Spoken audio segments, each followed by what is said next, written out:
Hello friends, in my YouTube channel Advocate Amit Kumar Gupta. The case which I am going to discuss today is Ranganath Salke versus Additional Commissioner of Income Tax, and this case has been decided in 98 ITR Tribunal Short Notes 21.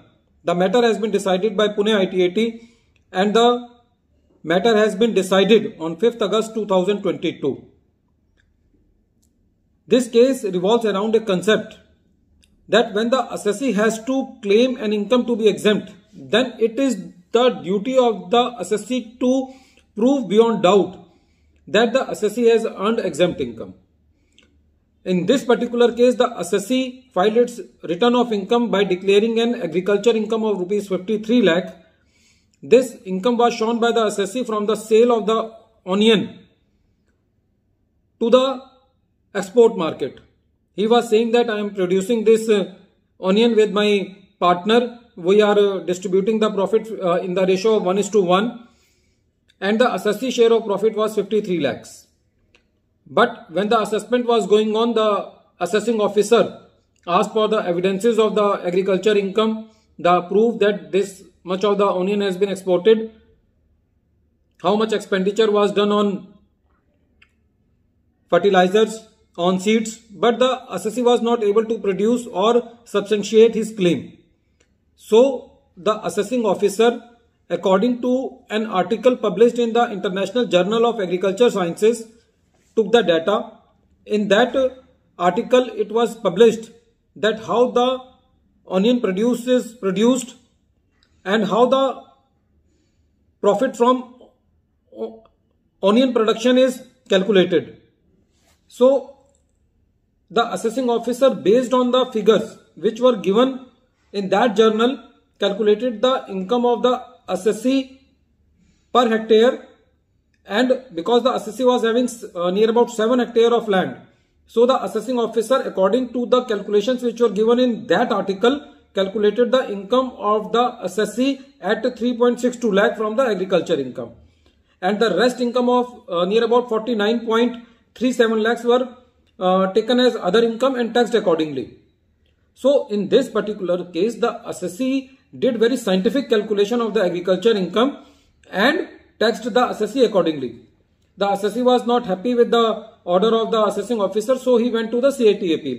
CIT appeal also said that the order of the assessing officer is very scientific. It is based on the some analysis, and it is based on the data which are there in the article, and that article is also reliable. So the CIT appeal also upheld the order of the assessing officer.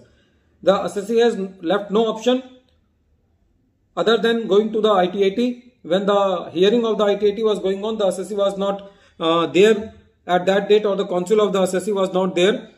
The assessee looked into the matter, into the facts and circumstances of the case, and decided that, seeing all the facts and circumstances, seeing the productivity of the land, it can be said that the assessee would have maximum earned 5 lakh rupees, meaning thereby that the ITAT gave the benefit to the assessee from 3.62 lakh to 5 lakh of the exempt income, and taxed the balance amount shown into the return of the income, that is near about 49 lakh, into the income from other sources. The only relief which was given to the assessee by the ITAT was that the ITAT calculated the exempt income from 3.62 lakh to 5 lakh, and balance amount was taxed in the income from other sources.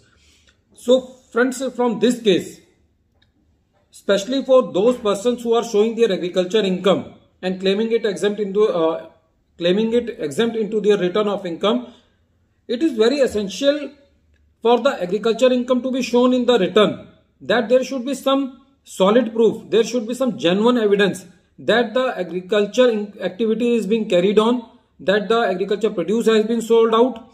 For producing that agriculture produce some material like seeds, fertilizers, some expenditure has been done on tube well, irrigation, some lighting, some tractor. All these should be shown there. Without substantiating the evidence, the agriculture income of the assessee cannot be accepted by the department. This was the clear message in the decision of this case.